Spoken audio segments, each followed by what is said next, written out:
মানুষের বদনজর এটা অত্যন্ত মারাত্মক বিষয়। এটা এত মারাত্মক, কোনো মানুষের উপরে যদি কারো বদনজর পড়ে তাহলে তাকে মৃত্যু পর্যন্ত পৌঁছিয়ে দেয়, কবর পর্যন্ত পৌঁছিয়ে দেয়। কোনো উটের উপরে যদি বদনজর পড়ে তো নবীজি বলেন যে উটকে ডেগে চড়িয়ে দেয়। এমনকি ফল গাছের উপরে যদি নজর পড়ে কারো বদনজর তাহলে ফল গাছের ফল নষ্ট হয়ে যায়। গাছের উপরে পড়লে গাছ নষ্ট হয়ে যায়। বদনজরটা কি? কোনো একজন ব্যক্তির চোখে আরেকজন ব্যক্তিকে দেখার পরে বলল, ওহ, অত্যন্ত সুন্দর।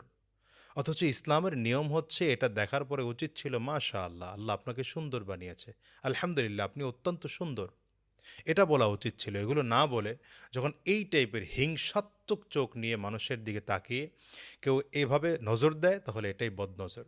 সহি বুখারি এবং মুসলিমের হাদিসের মধ্যে এসছে রসুল্লাহ সাল্লাহ আলহি ওয়াসাল্লাম বলেন, আল আইনু হাক্কুন, নজর এটা সত্য এবং বাস্তব। আমাদের দেশে অনেক সময় একটা কুসংস্কার আছে বদনজর থেকে বাঁচার জন্যে।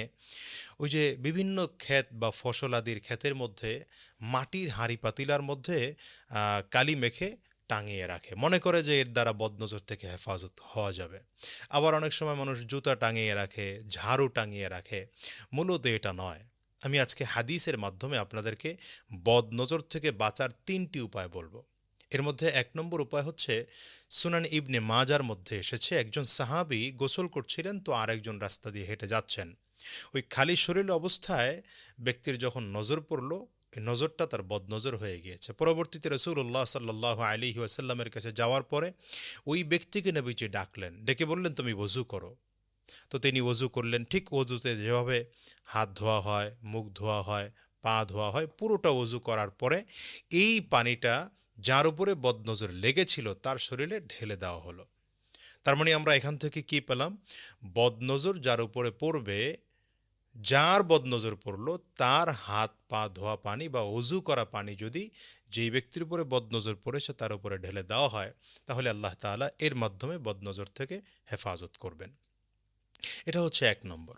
2য় নম্বর হচ্ছে, যদি কারো উপরে বদনজর পড়েই যায় তাহলে আমরা সূরাতুল ফালাক এবং সূরাতুন নাস, এই 2টা সূরা পড়ে আমরা ফু দেব ব্যক্তির গায়ে।